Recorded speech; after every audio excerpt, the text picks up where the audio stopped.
Hey, welcome in. Here's the headline. CNN, MSNBC, New York Times, Washington Post completely avoid, or you might say ignore, Johns Hopkins study finding COOF lockdowns are ineffective. ABC, CBS, NBC also ignored the anti-lockdown study. Well, I don't know if it's necessarily an anti-lockdown study. It just shows that they're not effective. But why would they do this? Why would they ignore it? Well, it's not because it's not news. It certainly is news. And I guess that's your answer right there. That's why they ignore it. Because they're not there to just objectively bring you news so that you can understand the world. They are there to feed you a narrative. Not truth, not reality, a narrative. And nobody was more in favor of draconian lockdowns than the mainstream media. They demanded draconian lockdowns. They loved it. And then you have a study coming along saying that they were all full of it, that they were wrong, that in fact it was pointless, and in fact it was harmful. More harmful than not having lockdowns. Well, that's somewhat embarrassing, isn't it? And why would the mainstream media, why would CNN and MSNBC, why would they want to be publicly embarrassed? They don't want that. They're going to ignore the study. You know they are. And the narrative for them is lockdown's good, lockdown's always good. They wish everybody could be locked down forever. Anyway, it says there has been a full-on media blackout of the new study outlining the ineffectiveness of lockdowns to prevent COOF deaths. According to a Johns Hopkins University meta-analysis of several studies, lockdowns during the first COOF wave in the spring of 2020 only reduced mortality by 0.2% in the US and Europe.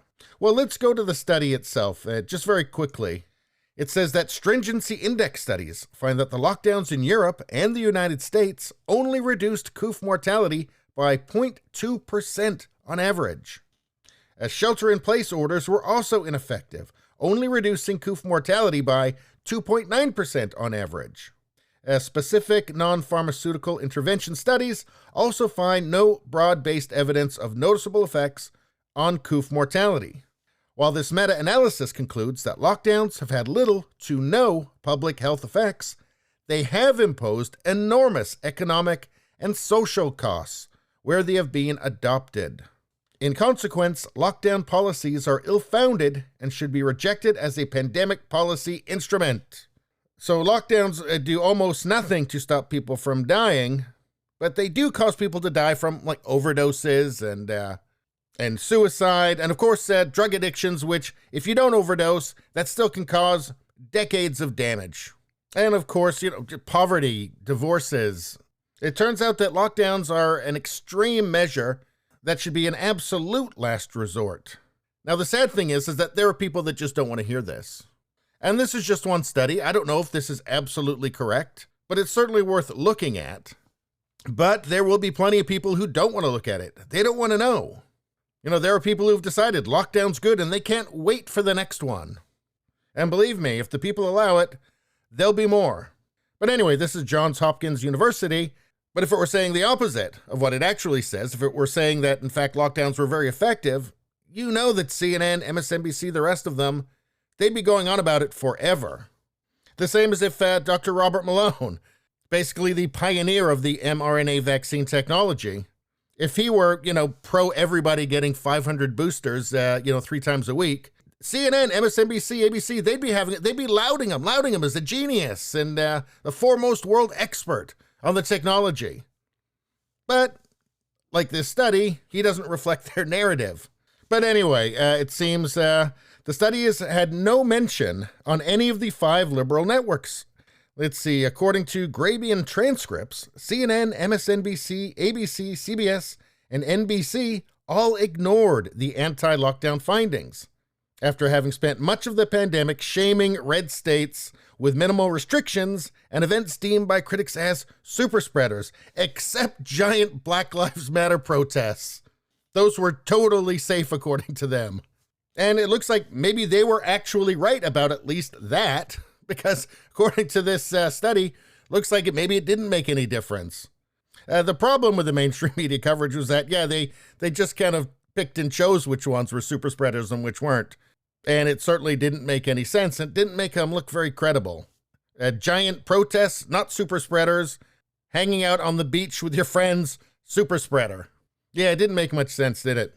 But it wasn't just the networks ignoring the study. The New York Times, Washington Post, Associated Press, Reuters, USA Today, Axios, Politico, among other outlets, also turned a blind eye to the findings. So, this is relevant. This actually is important news. But the researchers analyzed the effects of lockdown measures, such as school shutdowns, business closures, and mask mandates on COOF deaths. Quote, "We find little to no evidence that mandated lockdowns in Europe and the United States had a noticeable effect on COOF mortality rates."